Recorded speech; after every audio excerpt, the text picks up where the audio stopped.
विभागीय आयुक्त द्वारा दिए गए निर्देश के अनुसार निगम ने 75वें स्वतंत्रता दिवस को न्यायोचित ठहराते हुए शहर में जाति आधारित बस्तियों, चौकों और सड़कों के नाम बदलने की तत्काल पहल की है।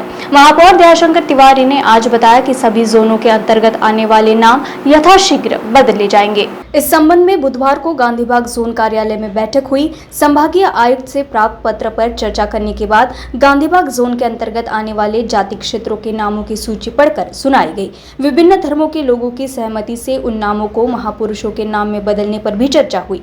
मेयर दयाशंकर तिवारी ने कहा, यह साल देश की आजादी का अमृत वर्ष है। निगम आम सभा की बैठक में जाति तोड़ो समाज जोड़ो के तहत जातियों के नामों को महापुरुषों के नाम में बदलने का निर्णय ले चुका है। इस बीच संभागीय आयुक्त की ओर से इस संबंध में पत्र भी प्राप्त हुआ है। उन्होंने कहा कि देश की एकता और अखंडता को बनाए रखने के लिए नागपुर नगर निगम का ये प्रयास है।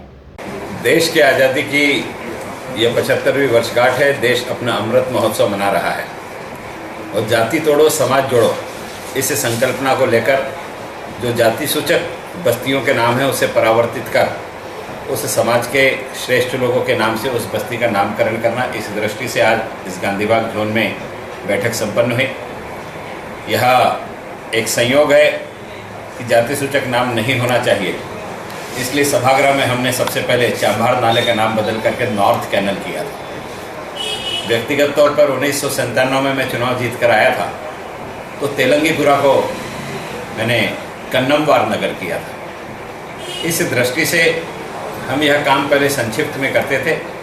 अभी विभागीय आयुक्त महोदया का एक पत्र आया कि सभी बस्तियों के नामों का हमने परावर्तन करना चाहिए, इसलिए जोन के सभी नगर सेवकों की एक बैठक संपन्न हुई। उस बैठक में हिंदू समाज, मुस्लिम समाज, दोनों बिरादरी के साथियों ने मिलकर के अलग अलग दृष्टि से अलग अलग नामों को यहाँ सूचित किया है, जिसमें बहुतांश समाज के संत है, वीर शहीद है, जिनके नाम से बस्तियों का नामकरण किया जा रहा है, जिसकी प्रेरणा समाज को मिलेगी ऐसी अपेक्षा है। और जब जाति सूचक नाम नहीं होंगे तो कहीं ना कहीं व्यक्ति भी उस दायरे से बाहर निकल करके विचार करेगा, ऐसी हम संकल्पना रखते हैं। माननीय विभागीय आयुक्त की सूचना का पालन करते समय आज़ादी की 75वीं वर्षगांठ है, यह महत्वपूर्ण है और देश की एकता अखंडता को अक्षुण्ण रखने में भले ही छोटा सा सही, लेकिन महानगर पालिका का यह प्रयास है।